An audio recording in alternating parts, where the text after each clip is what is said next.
Have you ever felt completely exhausted, not because life is especially hard, but because you keep giving too much of yourself away? Not the kind of tiredness that sleep can fix, but a deeper kind that lingers in your chest and follows you into each new day. It's the exhaustion that comes from always being available, always being dependable, always being the one others can count on, while quietly neglecting yourself. At first, it doesn't seem like a problem. In fact, it feels like something to be proud of. You tell yourself that this is what it means to be kind, to be loyal, to be a good person. But if you stay with this idea long enough, you begin to notice something unsettling. The more you give, the more you seem to lose yourself in the process. There is a kind of emotional drain that does not come from effort alone, but from imbalance.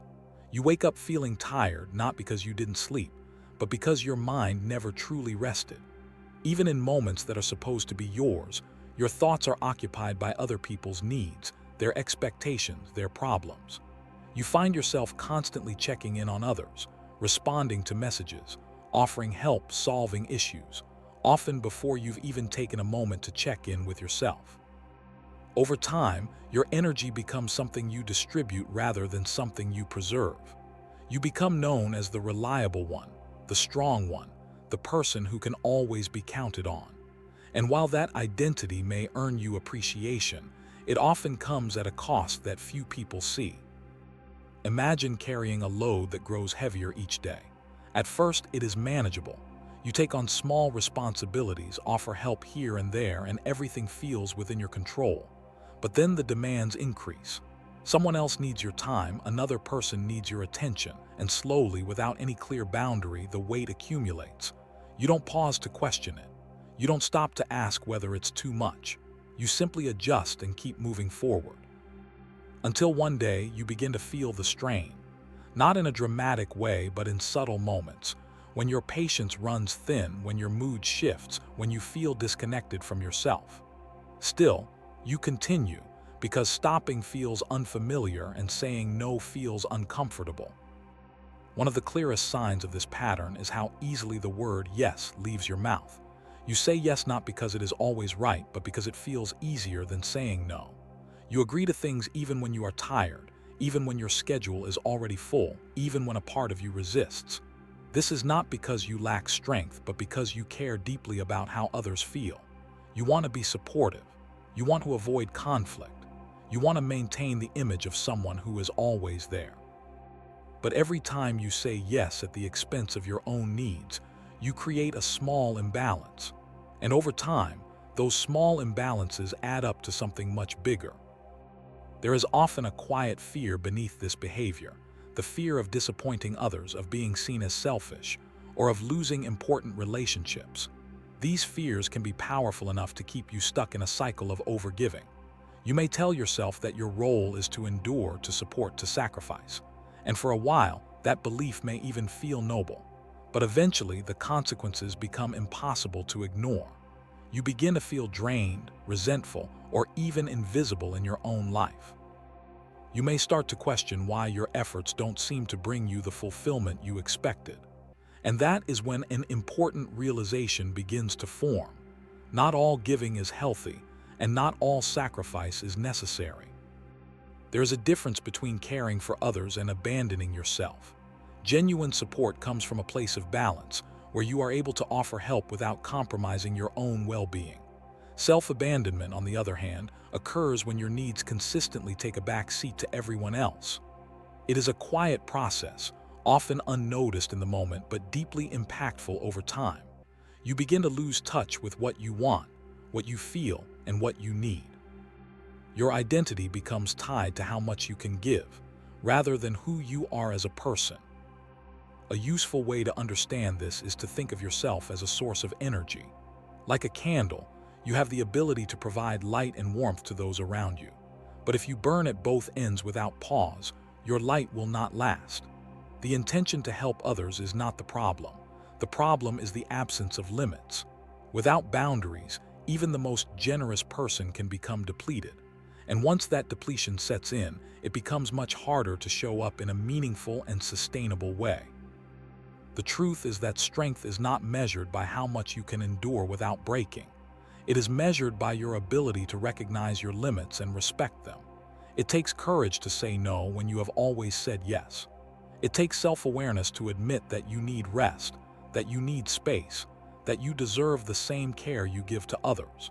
And it takes discipline to act on those realizations, even when it feels uncomfortable at first. Consider a simple exercise. Think about the last time you felt overwhelmed. What were you saying yes to in that moment? Were those commitments truly necessary, or were they driven by a sense of obligation? Now ask yourself what would have happened if you had said no. Would the outcome have been as negative as you imagined, or would it have created space for you to recover and regain your balance? These questions are not meant to create guilt, but to build awareness, because awareness is the first step toward change. Another helpful reflection is to examine your own needs with the same attention you give to others. What do you need right now, not next week, not when everything is done, but in this moment? Is it rest, clarity, time alone, or simply the freedom to do nothing for a while? When you begin to take your own needs seriously, you start to rebuild a sense of balance. You begin to understand that your well-being is not a luxury, but a necessity. It is also important to recognize that setting boundaries does not mean you stop caring about others. It simply means you choose to care in a way that is sustainable. When you protect your energy, you are not becoming selfish. You are becoming responsible for your own well-being. And in doing so, you actually improve the quality of the support you offer. Instead of giving from a place of exhaustion, you give from a place of strength and clarity. There may be moments when this shift feels unfamiliar or even uncomfortable. People who are used to your constant availability may react with surprise or resistance, but that does not mean your decision is wrong. It simply means that you are changing a pattern that others have come to rely on. Over time, those who truly value you will understand and respect your boundaries. And more importantly, you will begin to respect yourself in a new way. As you move forward, it can be helpful to adopt a simple guideline.